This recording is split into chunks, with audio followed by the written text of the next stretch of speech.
பசுத்தாவியை பெற்றுக்கொள்ளுகிறா. நம்மை வார்த்தைக்குள்ள அசுத்தாவி இருக்கக்கூடாது. ஆனா மரியா எலிசபெத் பார்க்கும்போது அந்த மகிமை காணப்படுகிறது. வயிற்றில் குழந்தை துள்ளி குதிக்கிறது. கிறிஸ்துவுக்குள்ள பிரியமானவர்களே, நம்முடைய வார்த்தைகள் இந்த இயேசுவை பிறப்பினாலும் எப்படி இருக்கிறது? நாம் கடினமாக அர்ப்பணிக்க வேண்டும். இன்றைக்கு என் இயேசு பிறந்தார். இந்த மாதம் நான் கொண்டாடுவேன். மக்களை அனுமதித்து ஆண்டவரை துதிப்பேன் என்று சொல்லி கடலை மகிமைப்படுத்த வேண்டும். அல்லேலூயா, அல்லேலூயா. நம்ம எங்க இருந்தாலும் சொல்ல போயிட்டு மக்களிடத்துல என் இயேசு பிறந்தார். டிசம்பர் வந்த உடனே நமக்கு என்ன வந்து யார் பிறப்பு? உலகத்திலேயே ரட்சகர், உலகத்தை மீட்கிறவர், உலகத்துக்காக வந்தவர், எழுந்து போனது தேடவும் ரட்சிக்கவும் மனுஷகுமாரன் உலகத்துக்கு. அல்லேலூயா, அல்லேலூயா. யாரை இழந்து போயிருக்கீங்க? இன்னும் காலத்துக்கு இழந்து போயிருக்கீங்க. இன்னும் காலத்துக்கு பாதிக்கப்பட்டிருக்கிறீங்க. ஒருவேளை தவறு போயிருக்கீங்களா? நீங்க இயேசுகிட்ட வாங்க. அதனால்தான் வருத்தப்பட்டு பாரம் சுமப்பவர்களே, நீங்க எல்லாரும் நான் உங்களுக்கு ஆண்டவருடைய வேற யாருக்கு சமாதானம் கொடுக்க முடியாது. அப்ப இளைப்பாறுதல் எங்க வரணும்? கோயிலுக்கு வரணும். இங்குதான் தேவனுடைய பிரசன்னத்தை காண முடியும். இங்குதான் தேவனுடைய மகிமையை காண முடியும். இங்குதான் கடவுளுடைய பிரசன்னம் இருக்கிறது. நம்ம பிள்ளைகளோடு கூட என்ன பண்ண, குடும்பத்தோடு எங்க வரணும்? ஆலயத்துக்குள்ள வரணும். இன்னைக்கு 10,000 வருமானம் வருது, 20,000 வருமானம் வருது, 30,000 வருமானம் வருது. போயிட்டுனா நம்ம ஒண்ணுமே சீக்கிரம் சர்ச்சைகள் போனீங்கன்னா ஒரு வார சர்ச்சை, அடுத்த வார சர்ச்சை வரக்கூடாது. போயிட்டு என்ன பண்ணும்? கரெக்டா நாளைக்கு சர்ச்சைக்கு இன்னைக்கு வந்து என்ன பண்ணும்? உரையாடணும். பயங்கரமான ஸ்ட்ரிக்ட் இருக்கும். நம்முடைய திருச்சபை என்ன பண்ணணுமா? அந்த மாட்டை கட்டுறதுல போற மாட்டதையும் கட்டுறதுல எப்படி வரது எப்படி போறதோ அதனால கடவுளுடைய சமூகத்துல பரிசுத்த ஆவியை நாம் பெற்றுக்கொள்ளணும்னா நமக்குள்ள நல்ல வார்த்தையை பேசக்கூடியவர்களாக வாழ வேண்டும். பாரு, தாவீது, அதாவது யோசேப்பு தாவீதின் வம்சத்தை சேர்ந்தவர். ஆரோன் சகரியா வம்சத்தை சேர்ந்தவர். அல்லேலூயா, அல்லேலூயா. கிறிஸ்துவுக்குள் பிரியமானவர்களே, தேவனுடைய மகள் மரியா எலிசபெத்தை பார்க்கும்போது துள்ளி குதித்தது. எலிசபெத் உடனே என்ன சொன்னாங்க தெரியுமா? இவங்க கிருபை பெற்ற ஒரு தேவனுடைய மகள், இவங்க கடவுளால் அருளப்பட்டு இவங்களுக்குள்ள கடவுளுடைய பிரசன்னம் இருக்கிறது. அப்பதான் எலிசபெத் மரியா ஒரு மகிமையோடு கூட ஆண்டவரை மகிமைப்படுத்துகிறார்.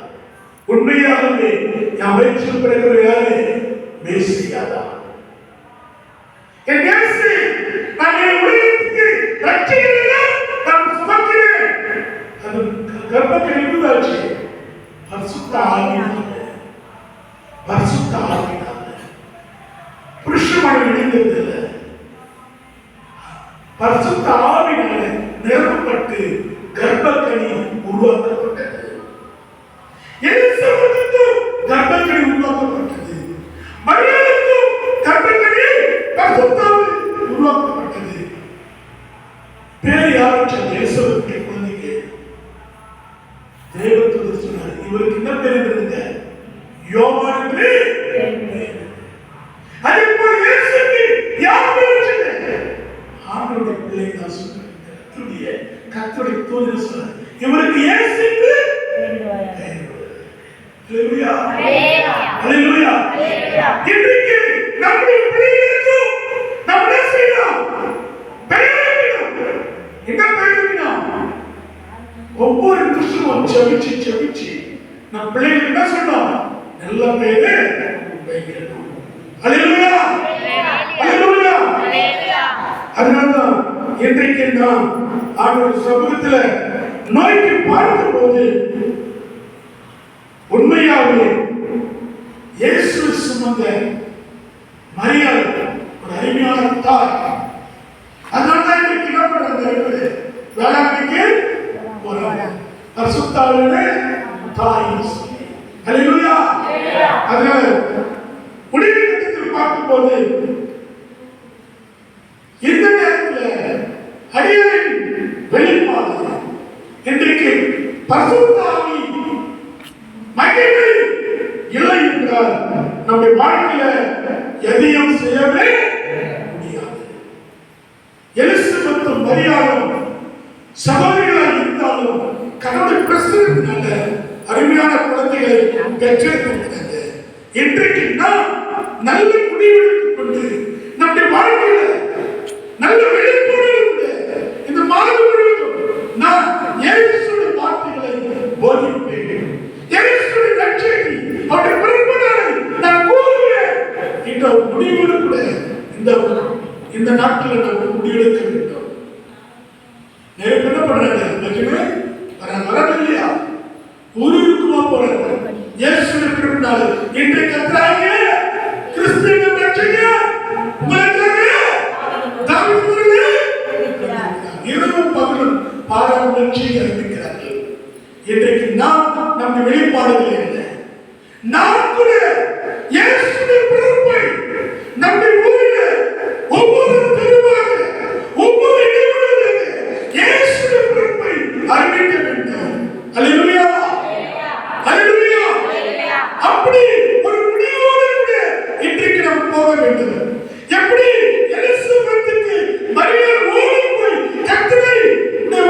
கர்த்தருடைய வார்த்தைக்கு கீழ்ப்படிந்து மரியாள் பார்த்தவுடனே எலிசபெத்துடைய உடனே துள்ளி விட்டதோ, அதே போல நாம் நற்செய்தியை அறிவிக்கும் போது அநேக மக்கள், ஆண்டவரை அறியாத மக்கள், ஆண்டவருக்கு தெரியாத நிறைய பேர் தெரியாத மக்கள் இன்றைக்கு வாழ்ந்து கொண்டிருக்கிறார்கள்.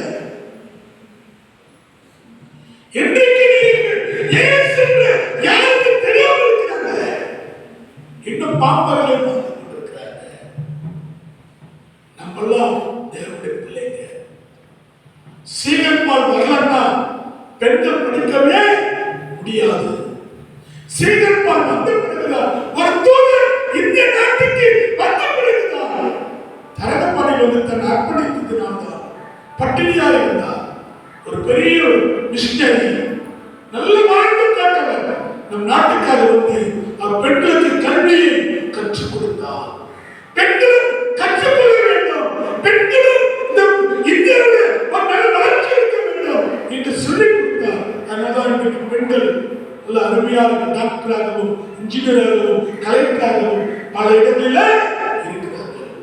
ஒரு மிஷனரி வந்ததுனால அருமையான அன்றைக்கு இயேசு கிறிஸ்து 2000 ஆண்டுகளுக்கு முன்ன பிறந்தனால்தான் இன்றைக்கு நம்ம ரட்சிப்பு கிடைத்தது, சமாதானம் கிடைத்தது, மகிமை கிடைத்தது. இல்லையா இன்றைக்கு நாம் ஒரு கிராமத்துக்கு போகவே, ஊருக்குள்ள போகவே முடியாது. இன்றைக்கு நிறைய மக்களுக்கு விடுதலை கிடைக்காமல் வாழ்ந்து கொண்டிருக்கிறார்கள். பல இடங்களில் இயேசு என்று சொன்னால் கட்டில் போட்டு வதைக்கிறார்கள். பல இடங்களில் இன்றைக்கு டிவி பார்க்கிறோம். ஒரு நாள் இந்த நாட்டில் சில இடங்களில் இயேசு என்று கூறும்போது அவர்களை மனத்தில் கட்டி போட்டு அடிக்கிறார்கள். நம்ம நற்செய்தியை அறிவிக்கிறோம், கெட்டதை சொல்றோம், கெட்டதை சொல்றோம். ஒரு ரூரல் ஏரியாவில் ஒரு திருக்காட்சி நான் பார்த்தேன். ஒரு காடு பகுதியில வாழ்ந்து கொண்ட ஒரு கூட்டத்தில் ஒரு அம்மா, எனக்கு சமாதானம் இல்லை, சந்தோஷம் இல்லை, நான் எங்க போவது என்று சொல்லி புலம்பிக் கொண்டிருந்தார்களாம். அங்க இருக்கிற சாமியை நல்லா பூஜை போட்டு உட்கார்ந்தாராம். அப்ப ஐயா சொன்னாராம், உனக்கு சமாதானம் சந்தோஷம் வேணும்னா உன் கரத்தை காணிக்க கொடு, உன் கரத்தை ஒரு காடு முறைப்பதில்லை.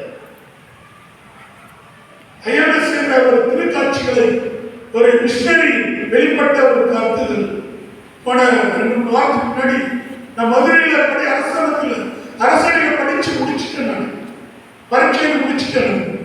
சில வேதத்தினுடைய அரசியலை படிச்சு